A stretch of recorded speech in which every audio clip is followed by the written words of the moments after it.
ನಮಸ್ಕಾರ ಸ್ನೇಹಿತರೆ, welcome back to shadow my channel. ಸಾಮಾನ್ಯವಾಗಿ ದೆವ್ವ ಭೂತ ಅಂದರೆ ನಾವು ನಗುತ್ತೀವಿ, ಅದು ಬರೀ ಸಿನಿಮಾಗಳಲ್ಲಿ ಮಾತ್ರ ಅಂತ ವಾದ ಮಾಡ್ತೀವಿ. ಇಲ್ಲಿ ಒಬ್ಬ ವ್ಯಕ್ತಿ ಕೂಡ ಹಾಗೆ ಸೈನ್ಸ್ ಲಾಜಿಕ್ ಅಂತ ಮಾತಾಡೋರು. ಆದರೆ ಒಂದು ರಾತ್ರಿ ಅವರ ಜೀವನದಲ್ಲಿ ನಡೆದಂಥ ಘಟನೆ ಆ ನಂಬಿಕೆನೇ ಬದಲಾಯಿಸಿಬಿಡ್ತು. ಇವತ್ತು ಅವರ ಜೀವನದಲ್ಲಿ ನಡೆದಂಥ ಆ ಭಯಾನಕ ಘಟನೆನ ನಿಮ್ಮ ಮುಂದೆ ಹೇಳೋಕ್ಕೆ ಹೊರಟಿದ್ದೀನಿ. ಬನ್ನಿ, ಆ ಕಥೆನ ಅವರೇ ಹೇಳಿದರೆ ಹೇಗಿರುತ್ತೋ ಆ ರೀತಿಯೇ ಕಥೆನ ಶುರು ಮಾಡೋಣ. ಅಂದು ಅಕ್ಟೋಬರ್ 14, 2023 ರಾತ್ರಿ ಸುಮಾರು 9:30 ಆಗಿತ್ತು. ಊಟ ಮುಗಿಸಿ ಮಲಗೋಣ ಅಂತ ಇದ್ದೆ. ಆಗ ಸಡನ್ನಾಗಿ ನನಗೆ ಒಂದು ಫೋನ್ ಬಂತು. ಫೋನ್ ನೋಡಿದ್ರೆ ನಮ್ಮ ಚಿಕ್ಕಪ್ಪ. ಹಲೋ ಮದನ್, ರವಿಗೆ ಮೇಜರ್ ಆಕ್ಸಿಡೆಂಟ್ ಆಗಿದೆ ಕಣೋ. ಮಂಗಳೂರಲ್ಲಿ ಆಸ್ಪತ್ರೆಯಲ್ಲಿ ಅಡ್ಮಿಟ್ ಮಾಡಿದ್ದೀವಿ. ತುಂಬಾ ಸೀರಿಯಸ್ ಅಂತಿದ್ದಾರೆ. ನನಗೆ ಯಾಕೋ ಕೈಕಾಲೇ ಆಡ್ತಾ ಇಲ್ಲ. ನಿಮಗೆ ಸ್ವಲ್ಪ ಬರೋಕ್ಕಾಗುತ್ತಾ ಕಣೋ? ಬೇಗ ಬರ್ತೀಯಾ? ಮಂಗಳೂರಿಗೆ ಆಸ್ಪತ್ರೆಯಲ್ಲಿ ಅಡ್ಮಿಟ್ ಮಾಡಿದ್ದೀವಿ ಅಂತ ಹೇಳ್ತಾರೆ. ನನಗೆ ತಲೆ ಕೆಟ್ಟಂಗೆ ಆಗ್ಬಿಡುತ್ತೆ. ಹಿಂದೆ ಮುಂದೆ ನೋಡಲಿಲ್ಲ. ಬಟ್ಟೆ ಚೇಂಜ್ ಮಾಡಿ ಕಾರ್ನ ಕೀ ತೊಗೊಂಡು ಹೊರಡೋಕ್ಕೆ ರೆಡಿ ಆಗ್ತೀನಿ. ಅಷ್ಟರಲ್ಲಿ ಅಮ್ಮ ಅಡ್ಡ ಬಂದು, ಇವತ್ತು ಅಮಾವಾಸ್ಯೆ ಕಣೋ, ಹೋಗಬೇಡ ಹೊರಗಡೆ. ರಾತ್ರಿ ಬೇರೆ ನೀವು ಒಬ್ಬನೇ ಡ್ರೈವ್ ಮಾಡ್ಕೊಂಡು ಹೋಗಬೇಕು. ಅದ್ರ ಬೇರೆ ಘಾಟ್ ಸೆಕ್ಷನ್ ಎಲ್ಲ ಕ್ರಾಸ್ ಮಾಡ್ಕೊಂಡು ಹೋಗಬೇಕು. ಬೇಡ ಕಣೋ, ಹೋಗಬೇಡ. ಬೇಕಾದರೆ ಇವತ್ತು ನೈಟ್ ಕಳೀಲಿ, ಬೆಳಗ್ಗೆ ಬೇಕಾದರೆ ಹೋಗು ಅಂತ ಹೇಳ್ತಾರೆ. ಆದರೆ ನನಗೆ ಜೀವ ಚಡ್ಪಡಿಸುತ್ತಿದೆ. ಯಾಕಂದರೆ ರವಿ ನಾನು ಚಿಕ್ಕ ವಯಸ್ಸಿಂದನೇ ಆಡಿ ಬೆಳೆದಂಥವ್ರು. ಯಾಕಂದರೆ ನಮ್ಮಪ್ಪ ಮುಂಚೆ ಮಂಗಳೂರಲ್ಲೇ ಇದ್ವಿ. ನನ್ನ ಚಿಕ್ಕಪ್ಪ, ನಮ್ಮಪ್ಪ ಮತ್ತು ನಮ್ಮ ಫ್ಯಾಮಿಲಿ, ಅವ್ರ ಫ್ಯಾಮಿಲಿ ಒಂದೇ ಕಡೆ ಮನೆ ಇತ್ತು. ಆಮೇಲೆ ಕಾಲಕ್ರಮೇಣ ನಮ್ಮ ತಂದೆಗೆ ಟ್ರಾನ್ಸ್ಫರ್ ಆಗುತ್ತೆ ಕೆಲಸದ ವಿಷಯವಾಗಿ ಬೆಂಗಳೂರಿಗೆ. ಹಾಗಾಗಿ ನಾವು ಬೆಂಗಳೂರು ಬಂದು ಸೆಕ್ಟರ್ ಆಗಿರ್ತೀವಿ. ಬಟ್ ಚಿಕ್ಕ ವಯಸ್ಸಿಂದನೂ ಆಡಿ ಬೆಳೆದಂಥ ಅವ್ರ ಜೊತೆ ಸಡನ್ನಾಗಿ ಅವರು ಹಾಸ್ಪಿಟ್ಲಿಗೆ ಅಡ್ಮಿಟ್ ಆಗಿದ್ದಾರೆ ಅಂತಂದರೆ ಯಾರಿಗಾದರೂ ಹೋಗಲೇಬೇಕು ಅನಿಸುತ್ತೆ. ನಾನು ಹೆಂಗಾದರೂ ಮಾಡಿ ಹೋಗಲೇಬೇಕು, ಲಾಸ್ಟ್ ಮೂಮೆಂಟಲ್ಲಿ ಅವ್ನ ಮಗ ನೋಡಲೇಬೇಕು ಅಂತ ಹೇಳ್ಬಿಟ್ಟು ತುಂಬಾ ಚಡ್ಪಡಿಸ್ತಾ ಇತ್ತು ಮನುಷ್ಯ. ಅದಕ್ಕೋಸ್ಕರ ಅಮ್ಮನಿಗೆ ಮಾತಿಗೆ ರೆಸ್ಪಾಂಡ್ ಮಾಡ್ದೇ, ಅಮ್ಮ ನಾ ಹೋಗ್ತೀನಿ ಏನಾದರೂ ಆಗಲಿ ಅಂತ ಹೇಳ್ಬಿಟ್ಟು ಗಾಡಿ ಕೀನ ತೊಗೊಂಡು ಹೊರಡ್ತೀನಿ. ಬಟ್ ನನ್ನ ಜೀವನದ ಅತಿ ದೊಡ್ಡ ತಪ್ಪು ಇದಾಗುತ್ತೆ ಅಂತ ನನಗೆ ಗೊತ್ತಿರಲಿಲ್ಲ. ನಾನು ಬೆಂಗಳೂರು ಬಿಟ್ಟಾಗ ಮನಸ್ಸಲ್ಲಿ ಬರೀ ರವಿ ಬಗ್ಗೆನೇ ಯೋಚನೆ ಇತ್ತು. ಕುಣಿಗಲ್ಲು, ಬೆಳ್ಳೂರು ಕ್ರಾಸ್ ದಾಟುವಾಗ ಮಳೆ ತುಂಬಾ ಜೋರಾಗಿ ಬರ್ತಾಯಿತ್ತು. ನಾನು 100-120 ಸ್ಪೀಡಲ್ಲಿ ಹೋಗ್ತಾ ಇದ್ದೆ. ಹಾಸನ ಬೈಪಾಸ್ ದಾಟಿದ ಮೇಲೆ ಡೀಸೆಲ್ ಹಾಕ್ಸೋಣ ಅಂತ ಒಂದು ಹಳೆ ಪೆಟ್ರೋಲ್ ಬಂಕ್ ಹತ್ರ ನಿಲ್ಲಿಸಿದೆ. ಆ ಘಾಟ್ ಸೆಕ್ಷನ್ ಶುರುವಾಗೋಕ್ಕೂ ಮುಂಚೆ ಸಿಗೋ ಈ ಕೊನೆ ಬಂಕ್. ಆ ಪೆಟ್ರೋಲ್ ಬಂಕ್ ಒಂಥರ ಹಳೆಯ ಪೆಟ್ರೋಲ್ ಬಂಕ್ ಆಗಿತ್ತು. ಒಂಥರ ವಿಚಿತ್ರವಾಗಿತ್ತು. ಕರೆಂಟ್ ಇರಲಿಲ್ಲ ಮತ್ತು ಜನ್ರೇಟರ್ ಸೌಂಡ್ ಮಾತ್ರ ಕೇಳ್ತಾ ಇತ್ತು. ನಾನು ಹಾರ್ ಮಾಡಿದೆ, ಯಾರೂ ಬರಲಿಲ್ಲ. ಕಾರ್ ಹಿಡಿದು ಯಾರು ಇಲ್ವಾ ಅಂತ ಕೂಗಿದೆ. ಆ ಕತ್ತಲಿಂದ ಒಬ್ಬ ಹುಡುಗ ಬಂದ. ಆ ನಿದ್ದೆಗಣ್ಣಲ್ಲಿ ಕಣ್ಣುಜ್ತಾ ಬಂದ. ಸ್ವೆಟರ್ ಹಾಕ್ಕೊಂಡು ನಡುತ್ತಾ ಇದ್ದ. ಫುಲ್ ಟ್ಯಾಂಕ್ ಮಾಡಪ್ಪ ಅಂತ ಅಂದೆ. ಅವನು ನಾಜಲ್ ಇಟ್ಟು ಪೆಟ್ರೋಲ್ ಹಾಕೋಕ್ಕೆ ಶುರು ಮಾಡಿದ. ಆಮೇಲೆ ನನ್ನ ಕಡೆ ನೋಡಿ, ಸರ್ ಇವತ್ತು ಅಮಾವಾಸ್ಯೆ ಅಲ್ವಾ, ಇಷ್ಟು ರಾತ್ರಿ ಆ ಘಾಟಲ್ಲಿ ಹೋಗ್ತೀರಾ? ಬೇಡ ಸರ್, ಇಲ್ಲೇ ಪಕ್ಕದಲ್ಲಿ ಹೋಟೆಲ್ ಇದೆ, ಮಲಗಿದ್ದು ಬೆಳಗ್ಗೆ ಹೋಗಿ ಅಂತ ಹೇಳ್ದ. ನಾನು ಅದಕ್ಕೆ ಸುಮ್ಮನೆ ಇರಪ್ಪ, ನನ್ನ ಟೆನ್ಷನ್ ನನಗೆ, ನೀನು ಬೇರೆ ಅಂತ ಹೇಳ್ಬಿಟ್ಟು ನಾನು ಸುಮ್ಮನೆ ಆಗ್ತೀನಿ. ಆಗ ಅವರು ಹೇಳ್ತಾನೆ, ಸರ್ ನಾ ಹೇಳ್ತಾ ಇರೋದು ನಿಮ್ಮ ಒಳ್ಳೆಯದಕ್ಕೆ. ಇಲ್ಲಿ ಸುಮಾರು ಆಕ್ಸಿಡೆಂಟ್ ಆಗಿರುತ್ತೆ, ಮಳೆ ಬೇರೆ ಬರ್ತಾ ಇದೆ, ಜಾಸ್ತಿ ಗಾಡಿ ಸಹ ಬರ್ತಾ ಇರುತ್ತೆ, ಸುಮ್ಮನೆ ಯಾಕೆ ರಿಸ್ಕ್ ತೊಗೊತೀರಾ? ಏನು ಇಲ್ಲಿಂದ ಒಂದು 200 ಕಿಲೋಮೀಟ್ರ್ ಅಷ್ಟೇ, ಬೆಳಗ್ಗೆ ಹೋದರೆ ಆಗುತ್ತೆ ಅಂತ ಹೇಳ್ತಾನೆ. ಆದರೆ ನಾನು ನಿಮಗೆಲ್ಲ ಅದು ಗೊತ್ತಾಗಲ್ಲ, ನನಗೆ ಅರ್ಜೆಂಟ್ ಕೆಲಸ ಇದೆ, ನಾನು ಹೋಗ್ತೀನಿ ಅಂತ ಹೇಳ್ಬಿಟ್ಟು ಗಾಡಿ ಒಳಗಡೆ ಕೂತ್ಕೋತೀನಿ. ನಾನು ದುಡ್ಡು ಕೊಟ್ಟು ಗಾಡಿ ಸ್ಟಾಪ್ ಮಾಡೋಕ್ಕಂತ ಹೋದೆ. ಆಗ ಅಲ್ಲಿ ಮಲಗಿದ್ದ ಒಂದು ಬೀದಿ ನಾಯಿ ಇದ್ದಕ್ಕಿದ್ದಂತೆ ಎದ್ದು ವಿಚಿತ್ರವಾಗಿ ಬೋಳೋಕ್ಕೆ ಶುರು ಮಾಡ್ತು. ಅದು ನನ್ನ ಕಡೆ ನೋಡಿ ಬೋಳ್ತಿರ್ಲಿಲ್ಲ, ನನ್ನ ಕಾರಿನ ಹಿಂದ್ಗಡೆ ಸೀಟ್ನ ನೋಡಿ ಬೋಳ್ತಿತ್ತು. ಎಷ್ಟೇ ಗದರಿದು ಅದು ಸುಮ್ಮನೆ ಆಗ್ತಿರಲಿಲ್ಲ. ಕಾರಿನ ಹಿಂದಿನ ಚಕ್ರ ಬಂದು ಕಚ್ಚೋಕೆ ಬರ್ತಿತ್ತು.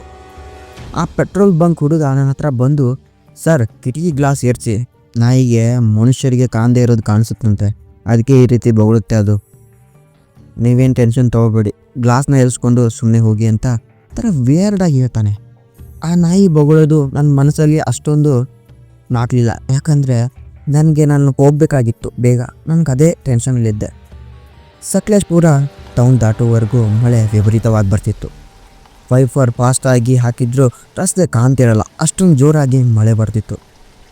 ಯಾವಾಗ ನಾನು ಕಾರ್ಯನ್ ರಸ್ತೆ ಅಂದರೆ ಶಿರಾಡಿ ಘಾಟ್ ಎಂಟ್ರೆನ್ಸ್ ಹತ್ರ ಬಂದನೋ ಅಲ್ಲಿ ವಿಚಿತ್ರವಾಗಿ ಒಂದು ವಿಷಯ ನಡೀತು. ಅಲ್ಲಿಯವರೆಗೂ ಆಕಾಶ ತೂತು ಬಿದ್ದ ಹಾಗೆ ಸುರಿತಾ ಇದ್ದಂಥ ಮಳೆ ಮ್ಯಾಜಿಕ್ ರೀತಿ ಸ್ವಿಚ್ ಆಫ್ ಮಾಡಿದ ಹಾಗೆ ಒಂದೇ ಕ್ಷಣದಲ್ಲಿ ನಿಂತು ಹೋಯಿತು. ಒಂದು ಹನಿ ನೀರು ಕೂಡ ಬೀಳ್ತಿರಲ್ಲ. ರಸ್ತೆ ಕೂಡ ಡ್ರೈ ಆಗಿತ್ತು. ಗಾಳಿ ಕೂಡ ಬೀಸ್ತಾ ಇರಲ್ಲ. ಪ್ರಕೃತಿಯಲ್ಲಿ ಸತ್ತು ಹೋದ ಅನುಭವ.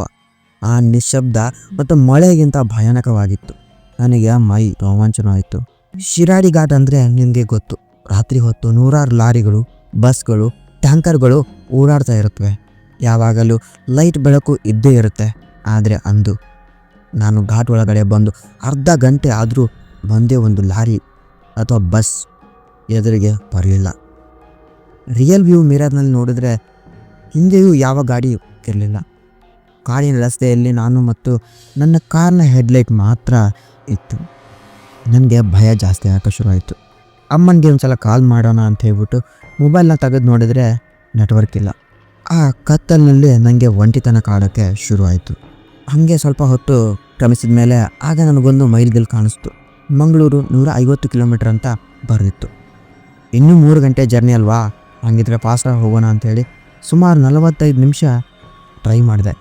ಬಟ್ ವಿಚಿತ್ರ ಏನು ಗೊತ್ತಾ, ಆ 150 ಕಿಲೋಮೀಟ್ರ್ ಅಂತ ಬರೆದಿದ್ದ ಕಲ್ಲು ಮತ್ತೆ ನನ್ನ ಕಣ್ಣಿಗೆ ಬಿಟ್ಟು. ನಾನು ಕಣ್ಣು ಉಜ್ಕೊಂಡು ನೋಡಿದೆ, ಅಷ್ಟರಲ್ಲಿ ಸ್ಪಷ್ಟವಾಗಿ ಬರೆದಿತ್ತು ಮಂಗಳೂರು 150 ಕಿಲೋಮೀಟ್ರ್ ಅಂತ. ನನಗೆ ತಲೆ ತಿರುಗ್ದಂಗಾಯಿತು. 45 ನಿಮಿಷ ಗಾಡಿ ಓಡಿಸಿದ್ದೀನಿ ಅಂದರೆ ಒಂದೇ 1 ಕಿಲೋಮೀಟ್ರ್ ಕೂಡ ಕಮ್ಮಿ ಆಗಿಲ್ವಾ? ನನಗೆ ಗಾಬರಿ ಆಯಿತು. ಮತ್ತೆ 20 ನಿಮಿಷ ಡ್ರೈವ್ ಮಾಡಿದೆ. ಪ್ಲೀಸ್ ಈ ಸತನಾದರೂ ಆ ಕಲ್ಲು ಕಾಣಬಾರ್ದು ಅಂತ ಬೇಡ್ತಾ ಇದ್ದೆ. ಆದರೆ ಮತ್ತೆ ಅದೇ ಕಲ್ಲು ಮಂಗಳೂರು 150 ಕಿಲೋಮೀಟ್ರ್ ಅಂತ ಬರೆದಿದೆ. ಈ ಸಲ ನನಗೆ ಕೈಕಾಲ ನಡವಕ್ಕೆ ಶುರುವಾಯಿತು. ಕಾರ್ ನಿಲ್ಲಿಸೋಣ ಅಂತಂದರೆ ಸುತ್ತಮುತ್ತ ದಟ್ಟವಾದ ಕಾಡು. ಆ ಕಾರ್ ಒಳಗಡೆ ಇದ್ದಕ್ಕಿದ್ದಂತೆ ಚಳಿ ಹೆಚ್ಚಾಯಿತು. ಎ ಸಿ ಆಫ್ ಮಾಡಿದರೂ ಕೂಡ ಫ್ರಿಡ್ಜ್ ಒಳಗಡೆ ಕೂತಂಥ ಅನುಭವ ಆಗಕ್ಕೆ ಶುರುವಾಯಿತು. ಆಗ ಹಿಂದಿನ ಸೀಟ್ನಲ್ಲಿ ಒಂದು ಕೆಟ್ಟ ವಾಸನೆ ಬರೋಕ್ಕೆ ಶುರುವಾಗುತ್ತೆ. ಅದೇ ಕೊಳೆತೆ ಹೂವಿನ ವಾಸನೆ ಮತ್ತು ಯಾವುದೋ ಪ್ರಾಣಿ ಸತ್ತಂಥ ವಾಸನೆ. ನಾನೇನು ಅಂದ್ಕೊಂಡೆ, ಹೊರಗಡೆ ಯಾವುದಾದ್ರು ಪ್ರಾಣಿ ಸತ್ತಿರ್ಬೋದೇನೋ ವಾಸನೆ ಬರ್ತಿದೆ ಅಂತ ಅಂದ್ಕೊಂಡೆ. ಬಟ್ ಗ್ಲಾಸ್ ಎಲ್ಲ ಕ್ಲೋಸ್ ಮಾಡಿದ್ದೀನಿ, ಹೊರಗಡೆ ಸ್ಮೆಲ್ ಹೆಂಗೆ ಒಳಗಡೆ ಬರುತ್ತೆ? ಇದು ಒಳಗಡೆ ಇರೋ ಸ್ಮೆಲ್ಲೆ ಅಂತ ನನಗೆ ಅನಿಸುತ್ತೆ. ಆಗ ಇಮಿಡಿಯೇಟಾಗಿ ನನಗೆ ಹಿಂದೆ ತಿರುಗೋಕ್ಕೆ ಮನಸ್ಸಾಗಲಿಲ್ಲ, ಧೈರ್ಯನೂ ಬರಲಿಲ್ಲ. ಹಿಂದ್ಗಡೆ ಸೀಟಲ್ಲಿ ಯಾರೋ ಒಬ್ಬ ಭಾರವಾಗಿರೋ ವ್ಯಕ್ತಿ ಕೂತಂಥ ಅನುಭವ ನನಗೆ ಆಗ್ತಾಯಿತ್ತು. ನಾನು ಯಾರಿಗೂ ಲಿಫ್ಟ್ ಕೂಡ ಕೊಟ್ಟಿಲ್ಲ, ಬಟ್ ಯಾರೋ ಕೂತಿರೋ ರೀತಿ ನನಗೆ ಅನುಭವ ಆಗ್ತಾಯಿದೆ. ನನಗೆ ರಿಯರ್ ವ್ಯೂ ಮಿರರಲ್ಲಿ ನೋಡೋದಕ್ಕೂ ತುಂಬಾ ಭಯ ಆಗ್ತಾಯಿದೆ. ಆದರೂ ಕುತೂಹಲ ತಡೆಯೋಕ್ಕಾಗದೆ ಆ ರಿಯರ್ ಮಿರರಲ್ಲಿ ನೋಡ್ತೀನಿ. ಮೆಲ್ಲಗೆ ಕನ್ನಡಿ ಕಡೆ ಕಣ್ಣು ಹಾಯಿಸಿದೆ. ಕನ್ನಡಿಯ ಕತ್ತಲಲ್ಲಿ ಒಂದು ಕಪ್ಪಾದ ಆಕೃತಿ ಹಿಂದ್ಗಡೆ ಸೀಟಲ್ಲಿ ಮನುಷ್ಯನ ರೀತಿಯಲ್ಲಿ ಕೂತ್ಕೊಂಡಿದೆ. ಅದಕ್ಕೆ ಯಾವುದೇ ಬಣ್ಣ ಇರಲಿಲ್ಲ, ಕಪ್ಪಾದ ಆಕೃತಿ. ಅದಕ್ಕೆ ಮುಖ ಸಹ ಕಾಣ್ತಾ ಇರಲಿಲ್ಲ. ಅದು ನನ್ನನ್ನು ನೋಡಿ ವಿಕಾರವಾಗಿ ನಗ್ತಾ ಇರೋ ರೀತಿ ಅನಿಸುತ್ತೆ. ಆಗ ತಕ್ಷಣ ಗಾಡಿ ಬ್ರೇಕ್ನ ಹಾಕ್ಬಿಟ್ಟು ನಿಲ್ಲಿಸಿ ಇಲ್ಲಿಂದ ಓಡಿ ಹೋಗೋಣ ಅಂತ ಅಂದ್ಕೊಂಡೆ. ಬಟ್ ಬ್ರೇಕ್ ಹಾಕಿದರೆ ಬ್ರೇಕ್ ಕೂಡ ಹತ್ತಾ ಇಲ್ಲ, ಅಂದರೆ ಬ್ರೇಕ್ ಫೇಲ್ ಆಗಿದೆ. ಗಾಡಿ ಸ್ಟೇರಿಂಗ್ನ ತಿರುಗಿಸಿ ನನ್ನ ಪಾಡಿಗೆ ಹೆಂಗೆ ತಿರುಗಿಸ್ಕೊಂಡು ಹೋಗೋಣ ಅಂತಂದರೆ ಗಾಡಿ ಸ್ಟೇರಿಂಗ್ ಕೂಡ ನನ್ನ ಕಂಟ್ರೋಲಲ್ಲಿಲ್ಲ. ತಾನೇ ಗಾಡಿ ಸ್ಪೀಡ್ ಸಹ ಇನ್ಕ್ರೀಸ್ ಆಗ್ತಾ ಇದೆ.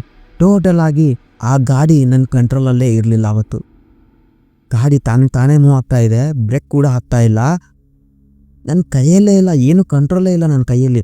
ಗಾಡಿ ತಾನೇ ಹೋಗ್ತಾ ಇದೆ, ಅದು ಫುಲ್ ಸ್ಪೀಡ್ ರ್ಯಾಶಾಗಿ ಹೋಗ್ತಾ ಇದೆ. ಅಲ್ಲಿ ಬೇರೆ ಸುಮಾರು ಕರ್ವಿಂಗ್ಸ್ ಎಲ್ಲ ಇದೆ. ನಾನು ಅಂದ್ಕೊಂಡೆ ಇವತ್ತೇ ನನ್ನ ಕೊನೆ ದಿನ ಅನಿಸುತ್ತೆ, ಮೋಸ್ಟ್ಲಿ ನಾ ಇಲ್ಲಿಂದ ಸತ್ತೋಗ್ತೀನಿ, ಮೋಸ್ಟ್ಲಿ ಘಾಟಿಂದ ಎಲ್ಲಾದರೂ ಜಂಪ್ ಮಾಡಿ ಕಾರಿಂದ ಸತ್ತೋಗ್ತೀನಿ ಅನಿಸುತ್ತೆ ಅಂತ ನನಗೆ ಭಯ ಅನ್ನಿಸ್ತಾ ಇತ್ತು. ಆದರೆ ಹಿಂದ್ಗಡೆಯಿಂದ ಯಾರೋ ನಗು ರೀತಿ ಶಬ್ದ ಕಂಟಿನ್ಯೂಸ್ ಆಗಿ ಬರ್ತಾನೆ ಇರುತ್ತೆ. ನನಗಂತೂ ಏನು ಮಾಡಬೇಕಂತಾನೆ ತೋಚಲ್ಲ. ಏನು ಮಾಡಲಪ್ಪ ಅಂಥೇಳಿ ಯೋಚನೆ ಮಾಡಿದಾಗ ನನಗೆ ನಮ್ಮಮ್ಮ ಹೇಳ್ಕೊಟ್ಟಿದ್ದಂಥ ಹನುಮಾನ್ ಚಾಲೀಸ್ ನೆನಪಾಗುತ್ತೆ. ಆವಾಗ ನನಗಿರೋದು ಇದೊಂದೇ ಹಾದಿ, ಏನೂ ಮಾಡೋಕ್ಕಾಗಲ್ಲ ಅಂತ ಹೇಳ್ಬಿಟ್ಟು ಹನುಮಾನ್ ಚಾಲೀಸನ ಹಾಡೋಕ್ಕೆ ಸ್ಟಾರ್ಟ್ ಮಾಡ್ತೀನಿ. ಹನುಮಾನ್ ಚಾಲೀಸನ ಹಾಡೋಕ್ಕೆ ಸ್ಟಾರ್ಟ್ ಮಾಡಿ 30 ಸೆಕೆಂಡ್ ಆಗುತ್ತೆ. ಆಗ ಗಾಡಿನ ಹಿಂದೆಗಡೆ ಬರ್ತಿದ್ದಂಥ ನಗು ಶಬ್ದ ನಿಂತು ಹೋಗುತ್ತೆ. ಗಾಡಿಯೇ ಸಡನ್ನಾಗಿ ಬ್ಲಾಸ್ಟ್ ಆದ ರೀತಿ ಆಗಿ ಗಾಡಿ ನಿಂತು ಹೋಗ್ಬಿಡುತ್ತೆ. ಗಾಡಿ ಬ್ಲಾಸ್ಟ್ ಆಗಿದ್ದ ಶಬ್ದಕ್ಕೆ ನಾನು ಕಣ್ಣು ಮುಚ್ಕೊಂಡು 2 ನಿಮಿಷ ಪ್ರಜ್ಞೆ ತಪ್ಪೋಗ್ಬಿಡ್ತೀನಿ. ನನಗೆ ಪ್ರಜ್ಞೆ ಬಂದಾಗ ಆ ಘಾಟ್ ಸೆಕ್ಷನಲ್ಲಿ ಸೈಡಲ್ಲಿತ್ತು ಗಾಡಿ ಸ್ಟಾಪ್ ಆಗಿದೆ. ಸುತ್ತಮುತ್ತ ಯಾರೂ ಸಹ ಇಲ್ಲ ಕಾಡಲ್ಲಿ. ಆ ಆಕೃತಿ ನೋಡಿದೆ ಮಿರರಲ್ಲಿ, ಅಲ್ಲಿ ಕೂಡ ಯಾರೂ ಇಲ್ಲ. ಏನಿದು, ನಾ ಯಾಕೆ ಗಾಡಿ ಸೈಡ್ ಹಾಕಿದೆ, ಸಡನ್ನಾಗಿ ಶಬ್ದ ಹೆಂಗೆ ಬಂತು ಅಂತ ಒಂದು ಕ್ಷಣ ಯೋಚನೆ ಮಾಡಿದೆ. ಆಗ ಅನ್ನಿಸ್ತು, ಮೋಸ್ಟ್ಲಿ ನಾನು ಹನುಮಾನ್ ಚಾಲೀಸ್ ಹಾಕಿದ್ದಕ್ಕೆ ಆ ಶಕ್ತಿ ಇಲ್ಲಿಂದ ಹೋಯ್ತು ಅನಿಸುತ್ತೆ ಅಂತ ಅಂದ್ಕೊಂಡೆ.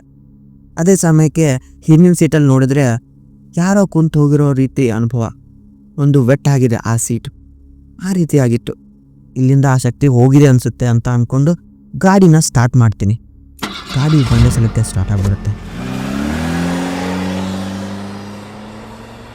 ಬ್ರೇಕ್ನ ಹಾಕ್ತೀನಿ, ಬ್ರೇಕು ಕೂಡ ವರ್ಕ್ ಆಗ್ತಾ ಇದೆ. ಮೋಸ್ಟ್ಲಿ ಇಲ್ಲಿಂದ ಆ ಶಕ್ತಿ ಇಲ್ಲ ಅನಿಸುತ್ತೆ, ನಾನು ಇಲ್ಲಿಂದ ಆರಾಮಾಗಿ ಹೋಗ್ಬೋದು ಅಂತ ಅನ್ಕೊತೀನಿ. ಆಗ ಫೋನ್ ನೆಟ್ವರ್ಕ್ ನೋಡಿದ್ರೆ ಫೋನ್ ನೆಟ್ವರ್ಕ್ ಸಹ ಬರ್ತಿರುತ್ತೆ. ಆಗ ಇಮಿಡಿಯೇಟಲ್ಲಿ ಯೂಟ್ಯೂಬ್ನಲ್ಲಿ ಹನುಮಾನ್ ಚಾಲೀಸ್ನ ಹಾಕ್ತೀನಿ. ಹನುಮಾನ್ ಚಾಲೀಸ್ನ ಹಾಕ್ಕೊಂಡು ಮಂಗಳೂರು ಬರೋವರೆಗೂ ಆರಾಮಾಗಿ ಹೋಗ್ತೀನಿ. ಅಲ್ಲಿ ನನಗೆ ಯಾವುದೇ ಅನುಭವ ಕೂಡ ಆಗಲ್ಲ. ಬೆಳಗ್ಗೆ ಮಂಗಳೂರು ತಲುಪಿದೆ. ಆಸ್ಪತ್ರೆಗೆ ಹೋದಾಗ ಗೊತ್ತಾಯಿತು ರವಿ ಪ್ರಾಣಾಪಾಯದಿಂದ ಪಾರಾಗಿದ್ದಾನೆ ಅಂತ. ಆದರೆ ರಾತ್ರಿ ಆದಂಥ ಆ ಅನುಭವದಿಂದ ನಾನಿನ್ನೂ ಹೊರಗಡೆ ಬಂದಿದ್ದಿಲ್ಲ. ನಾನು ಈ ವಿಚಾರನ ನಮ್ಮ ಚಿಕ್ಕಪ್ಪನ ಜೊತೆ ಹಂಚ್ಕೋತೀನಿ. ಆ ಕಿಲೋಮೀಟ್ರ್ ಕಲ್ಲು ರಿಪೀಟಾಗಿ ಕಾಣ್ತಾ ಇರೋದು, ಮತ್ತು ಆ ಆಕೃತಿ ಹಿಂದ್ಗಡೆ ಕೂತಿರೋದು, ಗಾಡಿ ನನ್ನ ಕಂಟ್ರೋಲ ತಪ್ಪು ಹೋಗಿರೋದು, ಅದನ್ನೆಲ್ಲ ನಾನು ನಮ್ಮ ಚಿಕ್ಕಪ್ಪನಿಗೆ ಹೇಳ್ತೀನಿ. ಆಗ ನಮ್ಮ ಚಿಕ್ಕಪ್ಪ ಹೇಳ್ತಾರೆ, ಹೌದಪ್ಪ ನಿನ್ನೆ ಅಮಾಸೆ, ನೀನು ಬರಬಾರ್ದು ಅಂದ್ಕೊತೀನಿ, ನಾನು ಟೆನ್ಷನಲ್ಲಿ ನಿಮಗೆ ಬಾ ಅಂತ ಹೇಳಿಬಿಟ್ಟೆ. ನಿನ್ನ ಪ್ರಾಣನ ಅಪಾಯಕ್ಕೆ ನಾನೇ ದುಡ್ದಂಗಾಯಿತು. ನಾನು ಟೆನ್ಷನಲ್ಲಿ ಕರೆದ್ಬಿಟ್ಟೆ ನಿನಗೆ. ಅಮಾಸೆ ಅಲ್ವಾ, ಅಲ್ಲಿ ಸುಮಾರು ಆಕ್ಸಿಡೆಂಟ್ ಆಗಿರುತ್ತೆ. ಆ ದೇಹಗಳು ಸಮ್ಟೈಮ್ಸ್ ಸಿಕ್ಕಿರೋದೇ ಇಲ್ಲ, ಅವಕ್ಕೆ ಅಂತ್ಯ ಸಂಸ್ಕಾರನೂ ಆಗಿರೋದಿಲ್ಲ. ಅವಕ್ಕೆ ಅಮಾಸೆ ಆಗಿರೋದ್ರಿಂದ ಅದಕ್ಕೆ ಶಕ್ತಿ ಜಾಸ್ತಿ ಬಂದಿರುತ್ತೆ. ಮೋಸ್ಟ್ಲಿ ಅದು ತನ್ನ ಕಡೆ ನಿನ್ನನ್ನು ಸೆಳೆದುಕೊಳ್ಳೋಕ್ಕೆ ಆ ಥರ ಮಾಡ್ತಾ ಇರುತ್ತೆ. ನಮ್ಮೂರಿನ ಕೆಲವೊಂದಿಷ್ಟು ಜನಕ್ಕೂ ಆ ಥರ ಅನುಭವ ಆಗಿದೆ, ಇಲ್ಲ ಅಂತ ಹೇಳಲ್ಲ. ಬಟ್ ಸ್ವಲ್ಪ ಅಲ್ಲಿ ಬರುವಾಗ ನಾವು ಕೇರ್ಫುಲ್ಲಾಗೇ ಬರಬೇಕು. ಈ ಘಟನೆ ಆದಮೇಲೆ ನಾನು ಯಾವತ್ತೂ ಕೂಡ ರಾತ್ರಿ ರಸ್ತೆ ಪ್ರಯಾಣವನ್ನು ಮಾಡೋದಿಲ್ಲ, ಎಸ್ಪೆಷಲಿ ಅಮಾವಾಸ್ಯೆ ದಿನ. ಆ ಶಿರಾಡಿ ಘಾಟ್ ಅಂತೂ ನಾನು ಹೋಗೋದೇ ಇಲ್ಲ. ಸೊ ಫ್ರೆಂಡ್ಸ್, ಈ ಸ್ಟೋರಿ ಹೆಂಗೆ ಅನಿಸ್ತು ಅಂತ ದಯವಿಟ್ಟು ಕಮೆಂಟ್ ಬಾಕ್ಸಲ್ಲಿ ಕಮೆಂಟ್ ಮಾಡಿ. ಇನ್ನೂ ನಮ್ಮ ಚಾನಲ್ನ ಸಬ್ಸ್ಕ್ರೈಬ್ ಮಾಡಿಲ್ಲ ಅಂದರೆ ದಯವಿಟ್ಟು ಸಬ್ಸ್ಕ್ರೈಬ್ ಮಾಡಿ, 1K ರೀಚ್ ಮಾಡ್ಸೋಣ ಬೇಗ. ಸೊ ಇಷ್ಟು ಹೇಳೋಕ್ಕೆ ಇಷ್ಟಪಡ್ತೀನಿ. ನೆಕ್ಸ್ಟ್ ವಿಡಿಯೋ ಜೊತೆಗೆ ಮತ್ತೆ ಬರ್ತೀನಿ. ಅಲ್ಲಿವರೆಗೂ ಟೇಕ್ ಕೇರ್, ಬಾಯ್ ಬಾಯ್, ಶುಭರಾತ್ರಿ.